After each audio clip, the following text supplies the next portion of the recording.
This is Busted Pencils, fully leaded education talk. Here are your hosts, Dr. Tim Slecker and Dr. Johnny Lupinacci, educated educators talking education.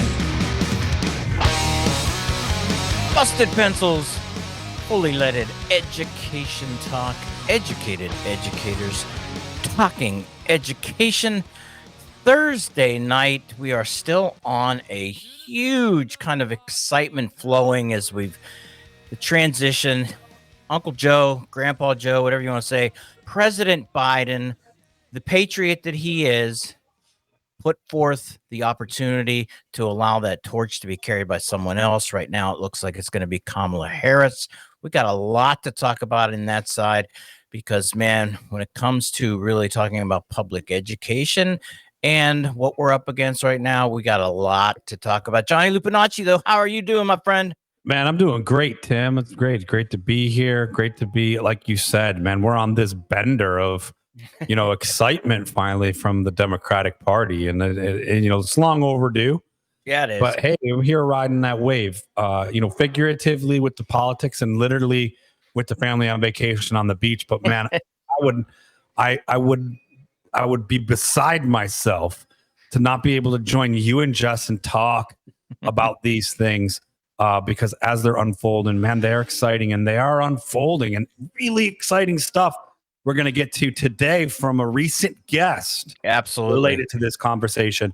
But before we get too far into any of this, Tim, man, I got to say a shout out to our friends at Monaco Brewing Company because Busted Pencils is sponsored by the Monaco Brewing Company. Those folks are big-time advocates for public schools in Wisconsin and are right there with us, Tim. They're connecting strong public education to a strong democracy. They know it's important. Our public schools matter. Monaco Brewing Company is making Wisconsin great again, one beer at a time. Check out MonacoBrewingCompany.com to see where you can buy their progressive beer. Nice. It's definitely go get one of those beers. And Johnny, check it out. Civic Media app. I know you've got it downloaded. I know everybody out there, but just a reminder for anybody out there, if you haven't grabbed it, go grab that Civic Media app because it guarantees that where you are, if you have a cell signal, I can't say guarantees everywhere because I'm telling you, some of the back roads around my house, you can't guarantee anything other than the possibility that you could be stranded out here for years and no one would know about you. However, the Civic Media app, there it is, Johnny, for people watching. And we'll talk about if you're watching, download that. You can make sure that way you have all of your Busted Pencils content all of the time live and any of the other Civic Media shows that you love to watch and listen to. Speaking of, Johnny, too, you could check out, as you said, if you like looking at eye candy, then come on, Tim. Well, Jess, come on. I think you're hinting at the fact, Tim, that every episode of Busted Pencils has what we like to call bonus content. Absolutely. Credit Jess for that great naming of what happens behind the scenes. Catch behind the scenes discussions, our jokes, of course, our sweet faces by watching the stream.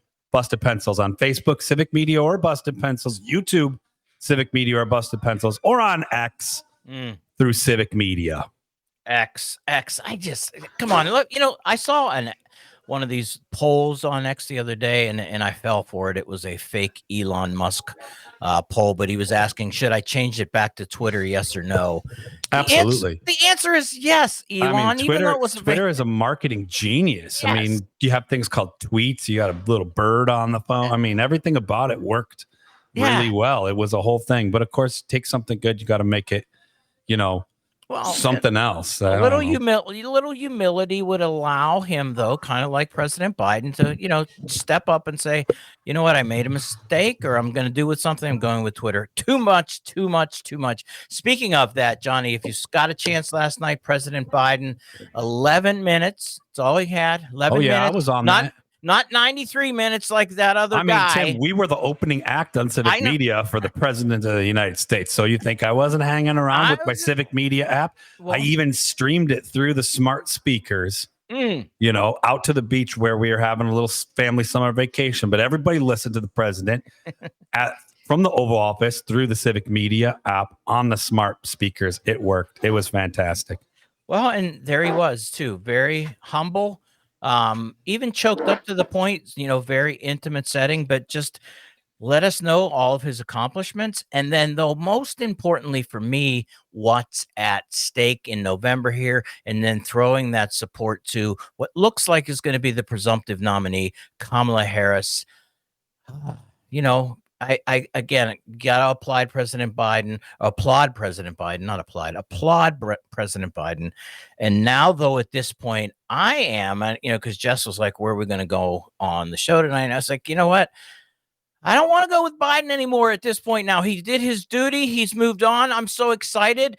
Okay, we're giving him cheers. He got our Democracy in Action Award. President Biden, thank you. But now, man, the excitement around Kamala Harris and all of what's possibly coming forward, or not what is coming forward, how we imagine how we can move through, what we're going to think about, how we're going to continue this excitement. It's Busted Pencils, fully leaded education talk. We're educated educators talking education. The number's 855-752-4842. Oh, Johnny, man, I'm out of breath. There's a lot of good stuff to be talking about, Tim. We got to do some conditioning though, because usually you can let it rip for a little bit longer than that. Take a deep breath and get your energy back going. Get it going, because we got lots to talk about. Tim, some of the things that I'm most interested in right now in this moment, and I'm with you. It's exciting. I had no idea. Like, even though we were talking about these possible changes and the need for them, I really had no idea how energizing it would be for so many people. I mean, everywhere I go, the buzz is just kind of out there. Like, hey, there's stuff happening. I think I just read a recent update that there's like a 1% difference. Between the Trump ticket, right, and a Harris ticket. And I mean, that's pretty massive for just a few days turnaround. And so, where do we go from there? And I like the last show. Tim, you had mentioned you had been doing some reading, and I know Jess is always on this because producer Jess, if our listeners don't know, has kind of a background in this. Is like, even though, like, she'll say her school focus is more towards neuroscience, right, and psychology and all these things.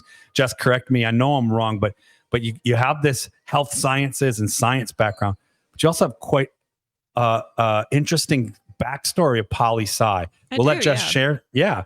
So Jess has also been digging around in the excitement too. And both of you have been talking about, and we've been in our texts back and forth, we've been talking about possible vice presidents. And you had mentioned, and I love this, Jess reminded us last show, so did Teacher Hallie, like, we are excited about when you elect a president, you're electing a whole administration.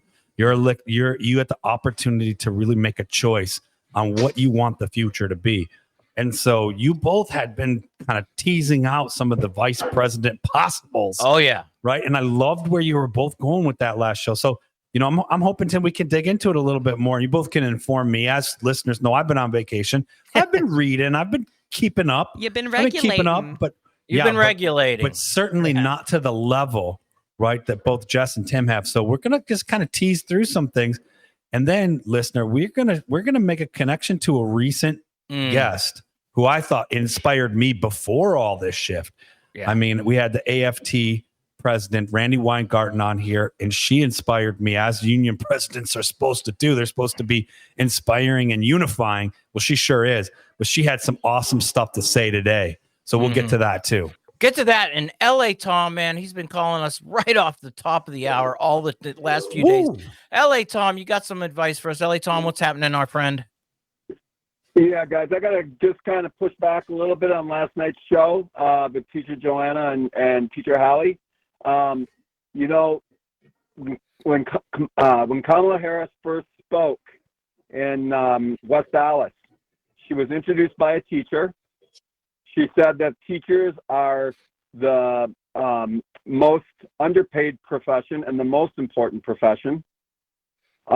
She also is somebody that just strongly believes in public education.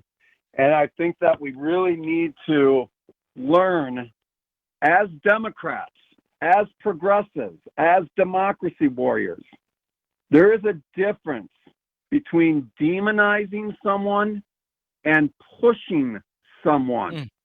And I really would like this to be an ongoing conversation, because we're really, really good at demonizing our own people, but we're not very good at pushing them, where we actually get a group together like AFT, and we actually push them to go somewhere, not demonize them, where it actually ends up hurting the whole total cause.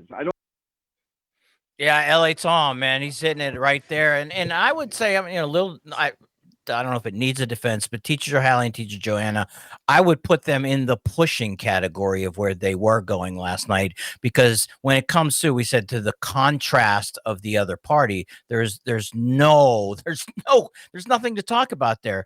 But when it comes to public education, and I think you're right, LA Tom, and what Johnny's talking about, when we start getting into who are going to be the vice presidential potential contenders. We're coming at this from the public schools, Mark, because we want to push.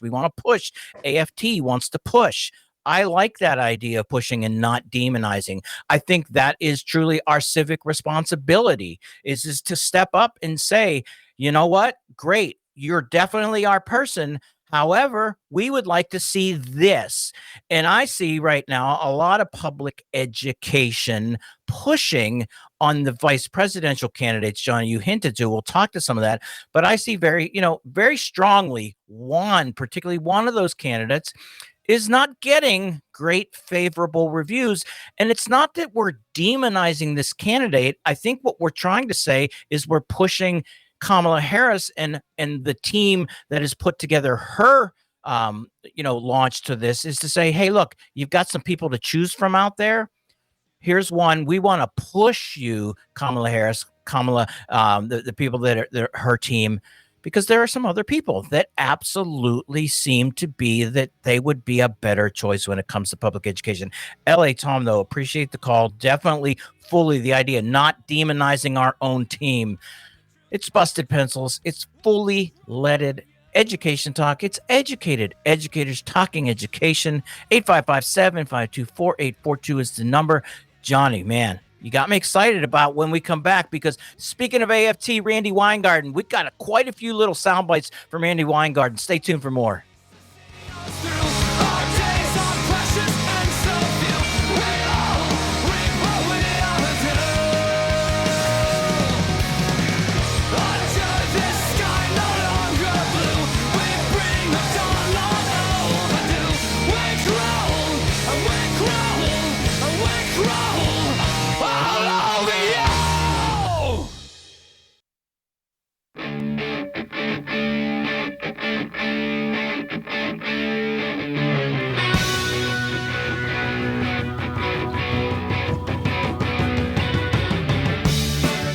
Yeah, you know which way. You know which way.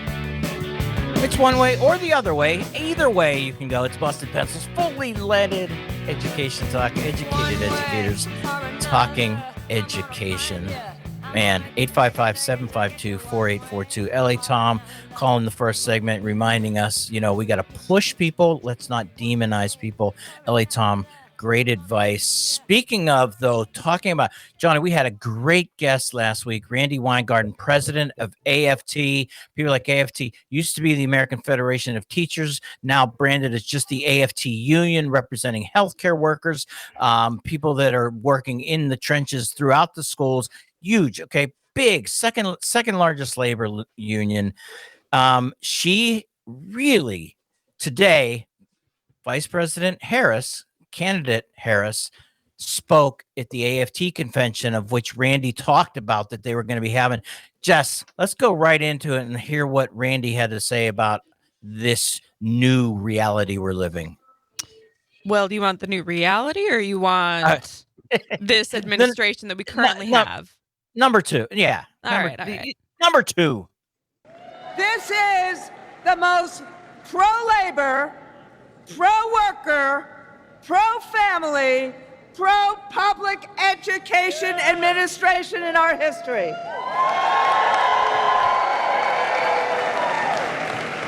That's what we needed to hear right there, to put that out there. And again, we just want to make sure that people are hearing that pro-labor, pro-family, pro-public education. Johnny, you hear Randi, her excitement on the show, you could feel that she is somebody who just delivers. Oh, yeah, absolutely. Absolutely. And, it comes back like LA Tom was talking about, like, we need to be really conscientious of not demonizing and but separating on that out from how we push one another. And I want to come back to this, like, that's an important point, because too often we're either or. And we've hung on this. Like, this is really not an either or. This is really about looking at facts, understanding even if all of what we love or wanted to see out of an administration didn't happen, right? We have to look at the record. We have to look at the facts, and we have to have solidarity, and we have to have a little bit of a backbone with that solidarity too. So just know, like, we can push each other. We can be hard on each other, but we got each other's back. And that's what solidarity is about. And that's what labor unions have a strong history of. We'll talk, like Tim, blue collar scholars. We'll talk the talk. Yeah. But sometimes it's a little bit rough, and it's always very direct. But it doesn't mean we don't have your back all the way, ride or die, right to the end. And I think that's the mission. And we'll hear some of that later.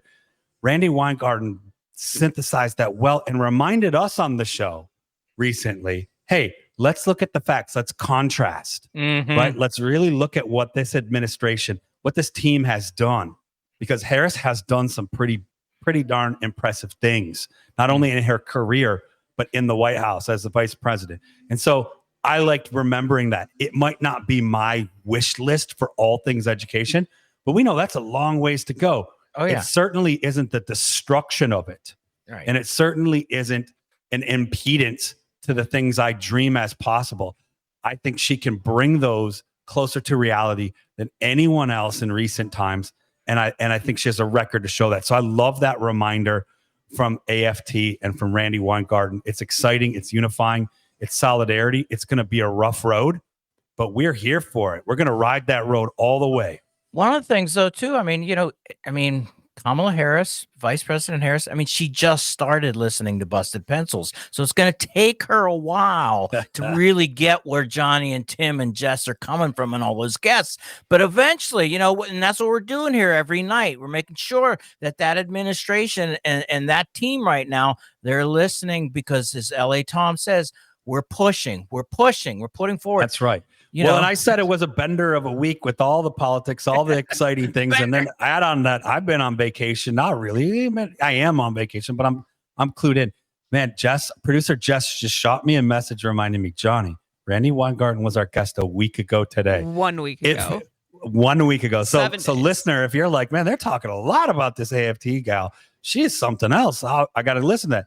Just go back to last week's show. Last week, Thursday. AFT President Randi Weingarten was on the show. It feels like to me like 3 weeks ago. Heck, if we're talking news from the Democratic Party, we're talking that 3 years. 3 years I haven't had as big of news as we've had in the last few days. Well, you can Busted get Pencils. that podcast on Apple Podcasts, Spotify, wherever you get your podcasts, or on the Civic Media website. Oh, thank you, Jess, reminding people. Yeah, go download it. That's one of the great things, too, is you can download all of those episodes and kind of catch up. And in fact, if you want to forward those episodes on to your favorite politician so that they can also get in the public education know, Busted Pencils is available for everybody who wants to learn. Yeah. It's what we do Monday, Tuesday, Wednesday, Thursday, Friday. 855-752-4842 is the number if you want to jump in. In fact, John, I'm going to put it out there right now. Not a challenge. We want to know, because let's start digging into some of the vice presidential candidates as we're moving in. Now, we might want to just put out there who is on that list to potentially be a contender. And let me tell you, listener, if you have somebody that we don't say, we want to hear about them too. We want to hear about every possibility, because who knows, I might not have the sense of what you understand, and it might be like, holy crap, I need to push. As LA Tom said, I'm going to start pushing on that person.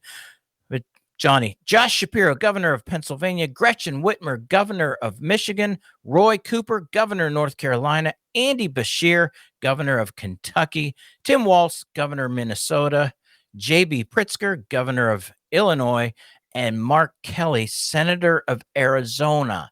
And we'll say that is not in a rank order. That is just right now on the list. That's That's the Busted just the Pencils list as prospect Jess was list. making show notes. Yeah, just made the list. So those are the people who made the list at this point. We would love to hear from you. But when you hear those potentials, Josh Shapiro, Gretchen Whitmer, Roy Cooper, Andy Bashir, Tim Walz, J.B. Pritzker, Mark Kelly, who is it? We want to hear from you. Tell us who we think, because Johnny and I, we're going to definitely let you know. Oh, we got our favorites. Yeah, we got our mine. favorites, and I can But go. I can. I will say this though, Tim and listener, you call in and we want to hear from you too about these folks, especially if you're in that state. You have real strong experience with it. But I'll tell you, Tim, I like straight down this ticket. I'm not too concerned. Oh no, what's going to happen if they choose the wrong person? I mean, I don't think they can get it wrong here. I do. I know you do. I don't think they can. I have my favorites, of course, but I don't think they could get it wrong. And that's, again, not just blind support for the Democratic Party, as much as it's solidarity. I think this prospect list put together, I have my favorites for a particular reason, but I'm we could do some good with these folks. We could do some good. Oh, you think about it. Yeah. Put them in the contrast to JD Vance. Okay. Yeah. That list right there. I don't think anybody on the list is a grifter. And that's a hint that's not me calling anybody in particular that's just a hint. Nobody on that list is a grifter. Oh, it's Busted Pencils, fully leaded. 855-752-4842, vice presidential possibilities. Who is it that you would like to see? Stay tuned and let us know.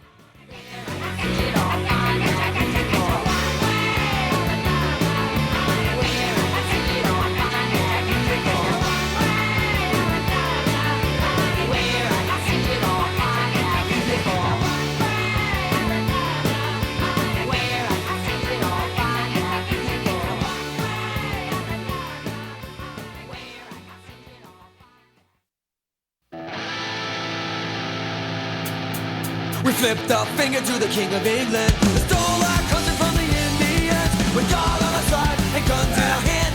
Took it for Busted Pencils, fully leaded education talk. Educated educators talking education. Yeah. Wednesday night, Educators Amplified. Teacher Joanna, Teacher Hallie in the house.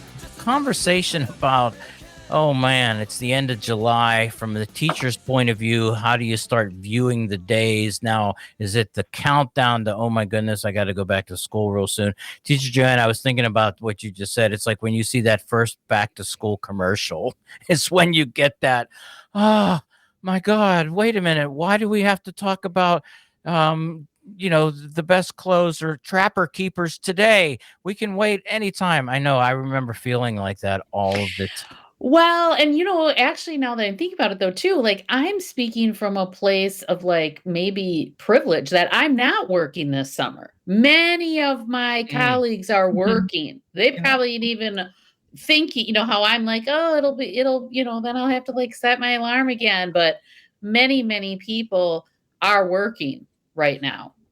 Okay. Right. That's Go ahead, Hallie. Sorry, I was just going to say many people are working, and even many people are being forced to work, meaning the district is being curriculum needs to be adapted. So you need to do this many hours over the summer for $20 an hour. It's even worse than even just second, third jobs. It's yeah, even just the layers are messed up to me. I'd rather cut grass in the summer then, is what you're saying, as opposed to that, at least in that. But teachers, Joanna, okay, so what do we do? Well, we have to really start taking a look, you and I have been connected over this for years. Right. We have to look at what is the real issue. Why are people not attracted to this profession? Or why do people come in and leave immediately?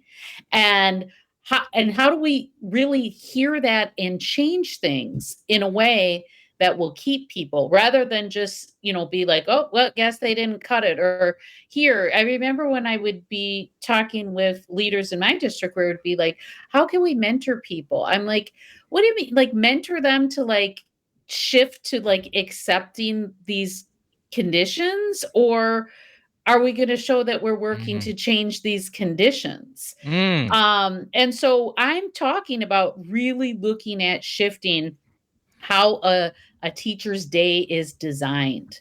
And especially here in Wisconsin after Act 10, our days they got longer. Like everybody added minutes, everybody added days.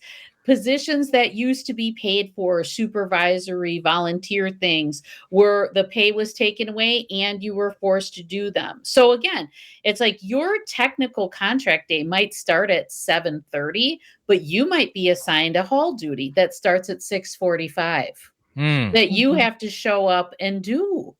And so then, so those we can look at just those specific things. And I always say that all extra duties should be voluntary and paid.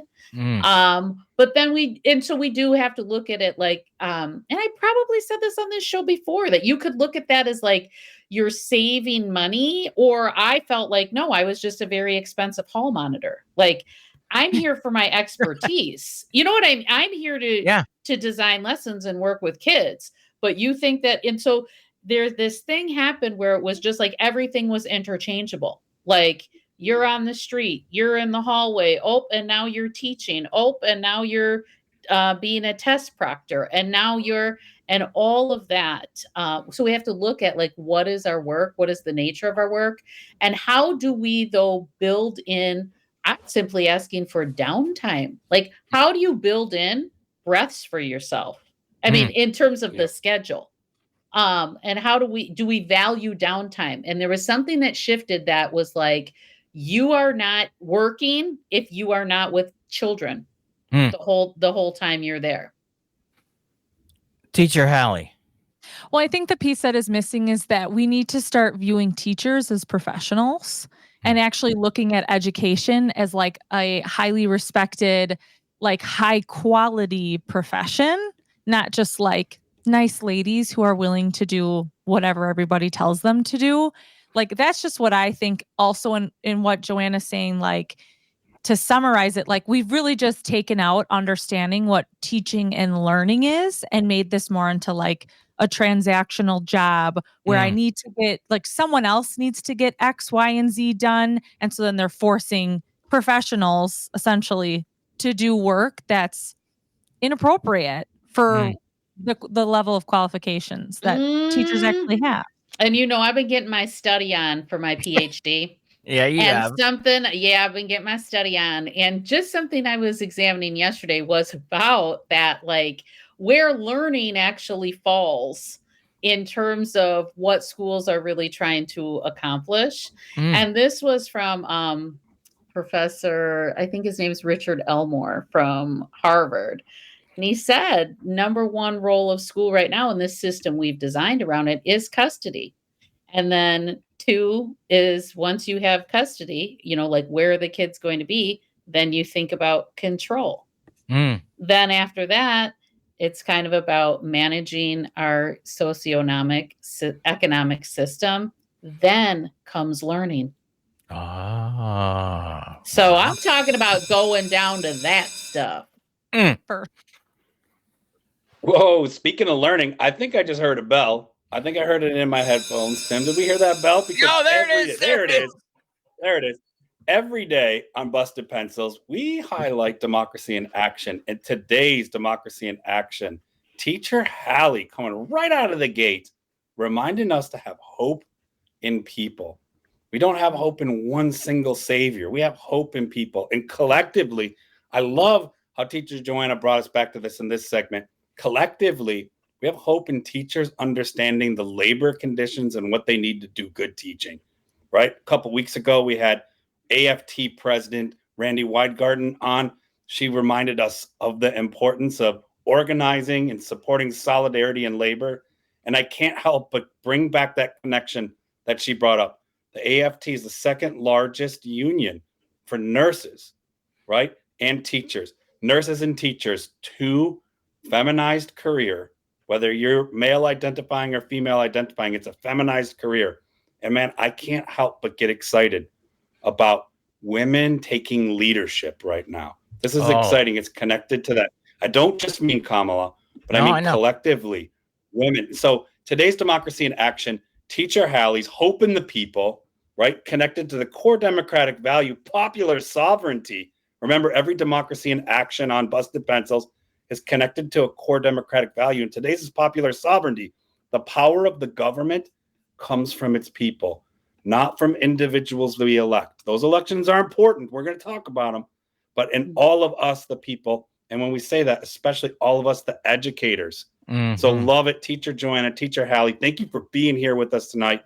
Teacher Hallie, thank you for tonight's Democracy in Action. And that reminder, it's hope in the people, folks. Popular sovereignty, locked in. I love it. Thanks for being here. Listener, stick around because we want to make sure you know that President Biden is going to deliver an Oval Office address to the nation tonight at 7 p.m. Central. Stay tuned as Civic Media is bringing you the speech live immediately following your favorite show. That's right, Busted Pencils, and you're listening right now.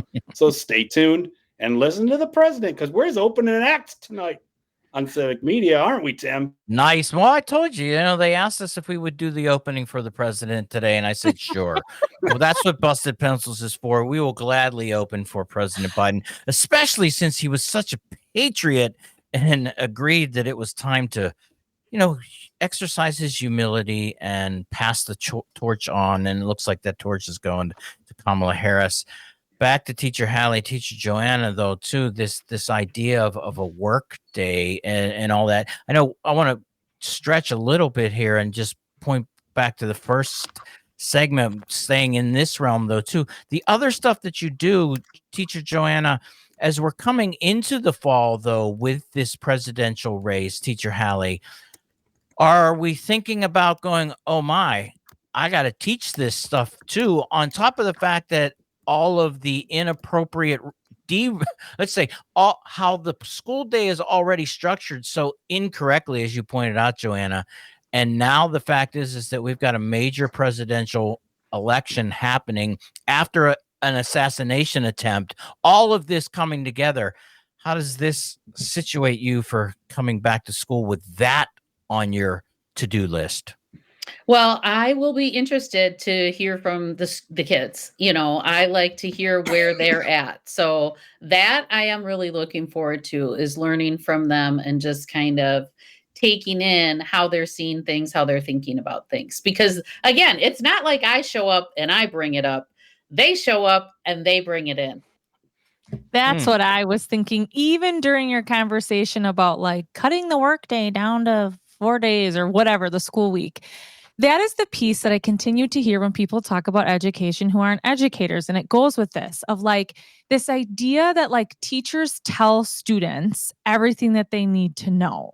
Where I'm like, so much of what we do is way more about students bringing things to us. So I hear it even with like this presidential election.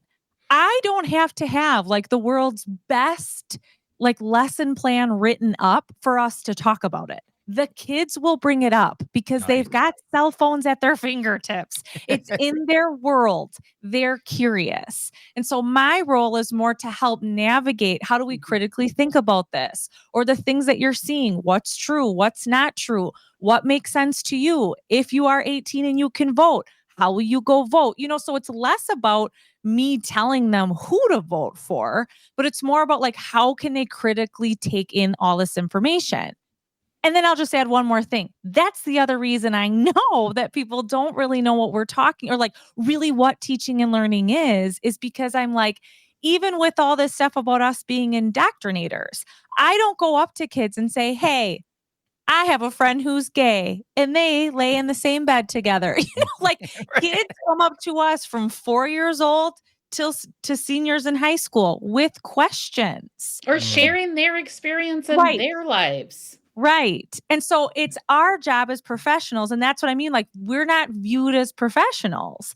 We navigate those conversations either by nipping it in the bud. Because sometimes it's like, this isn't the conversation that we're going to have right now. Like, sometimes that happens. Other times it's a teachable moment. Other times it's how can we critically think about this and connect it to the lesson? Like, there's so many ways that we can flex and adapt, but none of that is talked about when we're talking about education. Because learning is really about figuring it out for yourself. Yes. And we guide that. But it's guiding people to figure things out for themselves. But I think I brought up last week that election years are always interesting. They are. And like I said, because you kind of get to really hear where they're at and what they're hearing. And so I'm looking forward to that, and I'm prepared to navigate that. And then I do think about helping students register to vote. And I think it's something that kids hear about and they understand is like important, but kind of like anything, it's like applying to a job. Like I've worked with adolescents for decades, and they're always nervous. They're like, I want a job, but I don't want to fill out the application. I want a job, but what do I do if they want to have an interview with me? And you walk them through that. It's kind of the same thing with voting, where they're like, I want to vote, but what do I really do? I want to vote, and so we've always worked with the the League of Women Voters. And they do some good voter registration events. And so again, I'm not the expert. I'm not walking in and saying, hey kids, this is how you vote. But we bring the opportunities to them, or we help navigate that with them. And so, yeah. Nice. Busted Pencils fully leaded education talk. Educated educators talking education, especially on Wednesdays. Educators Amplified are in the house. Teacher Joanna, Teacher Hallie here, talking everything. School day. How do we make the school day better? Now coming into the election question. Have you ever been asked, well, who are you voting for, Mrs. Joanna? Who are you voting for? Because, and then what do we do in those situations? We're going to answer that question. Stay tuned. Listen up, man, I'll tell you who I am. Just another stupid American. You don't want to listen, you don't want to understand. So finish up your drink and go home. Listen up, man, I'll tell you who I am. Just another stupid American. You don't want to listen, you don't want to understand. So finish up your drink and go home. Finish up your drink and go home.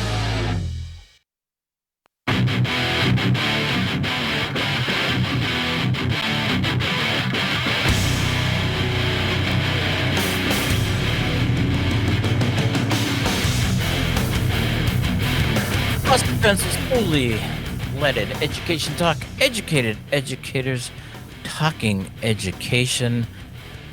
Educators Amplified in the house. Teacher Joanna, Teacher Hallie here, and truly educated educators talking education tonight all over. But back to the question. So you're in the classroom, you're sitting there, it's the election year, it's November, and I remember my fifth graders always did that. Mr. Slecker, who are you voting for? My mom and dad, or they would do the other thing.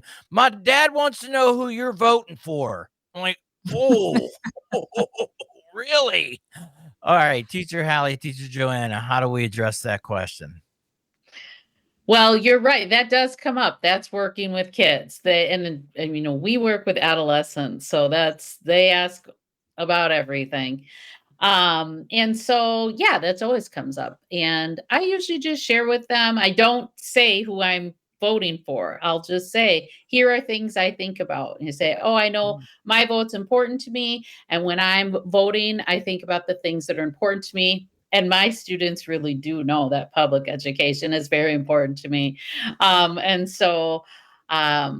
Yeah, I don't directly answer the question. I just share my thought process. And then again, sometimes I take them down memory lane about, oh my gosh, I remember when I was your age. This was the person who was president, and this is how I went and registered, so I connect it, but I really don't take time. And like Hallie said, sometimes you're just like, okay, guys, we're not getting into this right now. We're doing whatever else. But Hallie, what thoughts do you have on when you're asked, who are you voting for?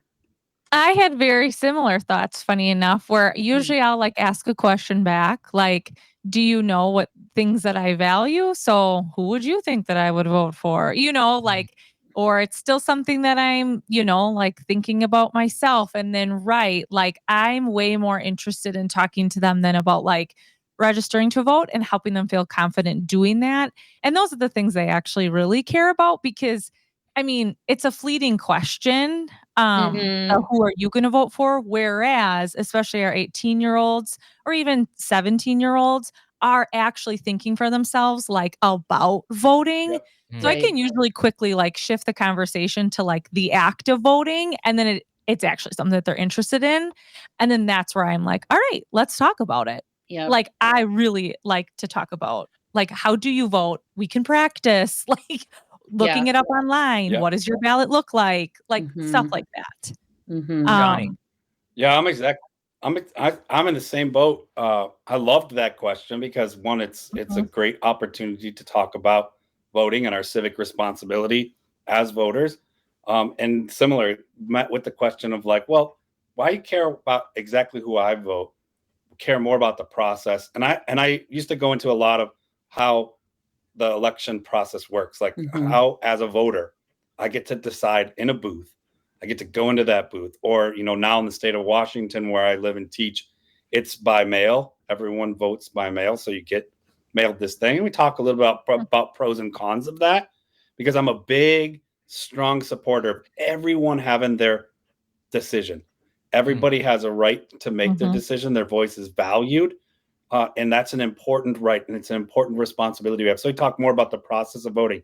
And I would say again, too, because it does mean something to children, especially older kids that are even older that are taking those issues. I always remind them like, hey, I hope that you're following the issues that matter to you, to the future you want to see, the kind of administration you would like to see running this country, and that decision.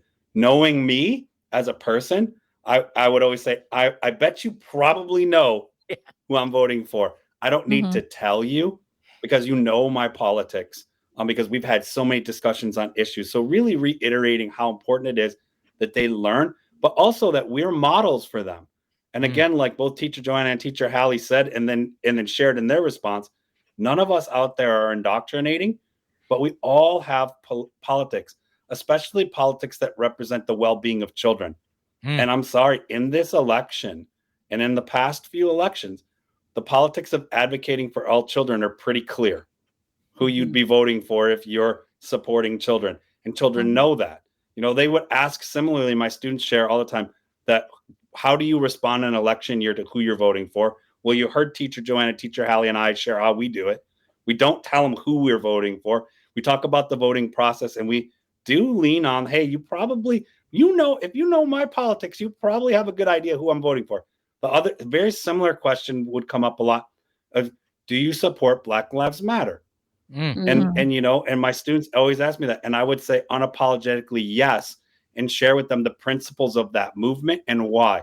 But they wanted to know the translation of that. Do you care? Do you really care about all of us, our families and our communities, right? And that is, I hate to say it, because we aren't in an electoral system where there are a lot of candidates who represent advocating for children. It's pretty clear, right, how we as teachers ought to be aligning our politics with our votes. So some ways students are checking to say, hey, do you care about us or not? Yeah, well, and so we it's know important for us to share. Yeah, we know that actually is a really significant aspect of teaching, that students watch how you treat other people. You know, that's right. They very much pay attention to like, how do you care for maybe like the people who struggle the most? And that sends a signal of like, is this safe? Is this comfortable? Do I belong? Does everybody belong?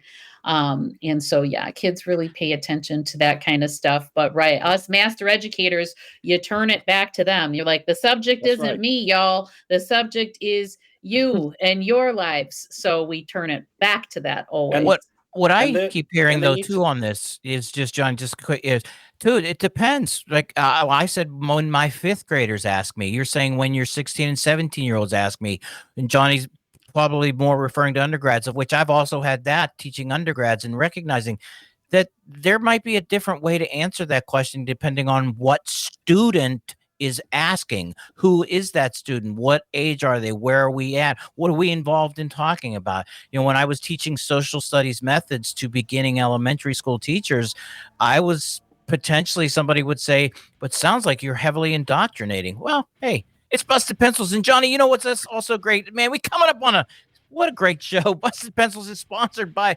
Minocqua Brewing Company, making Wisconsin great again, one beer at a time. Check out Minocqua Brewing. Other thing, too, to remember, right after us, President Biden. Stay tuned to Civic Media. You can listen to President Biden, whether you're on the app, listen to this all. Educators Amplified. Thank you so much for busting pencils tonight.